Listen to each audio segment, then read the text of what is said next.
অল্পের জন্য বড়সড় দুর্ঘটনা থেকে রক্ষা পেল ময়নাগুড়ি ভান্ডানী এলাকায় ভৌমিক পরিবারের মেয়ে নন্দিতা।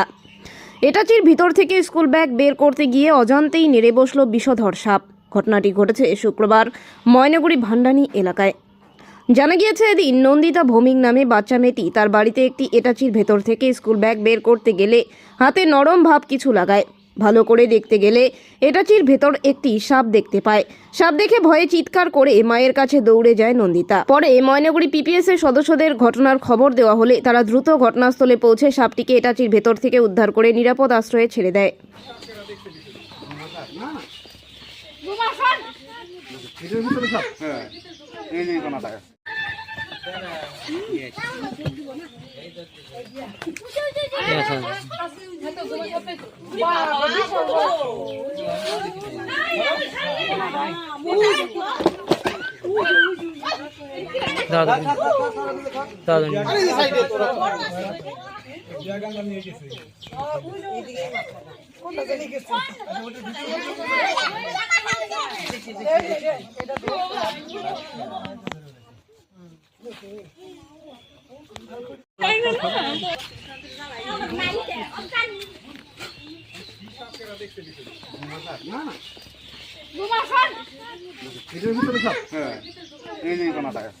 আজকে ময়নাগুড়ি ব্লকের ভান্ডানী এলাকায় একটি অ্যাটাচির ভিতর থেকে আমরা একটা গোপ্রসাপ উদ্ধার করি।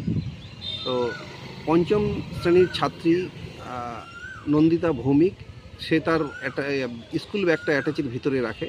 তো স্কুল ব্যাগ বের করতে গিয়ে হাতে কি একটা নরম নরম লাগে, তারপর ভালো করে দেখে যে একটা গোপ্রসাপ অ্যাটাচির ভিতরে ঢুকে আছে। তখনই সে ভীষণ ভয় পায় এবং মায়ের কাছে ছুটে যায়। তারপর সেখান থেকে আমাদের কাছে খবর আসে, আমরা ঘটনাস্থলে দ্রুত যাই এবং সাপটিকে উদ্ধার করি। এটা গোপ্রসাপ, তারপরে নিরাপদে আমরা ছেড়ে দিই।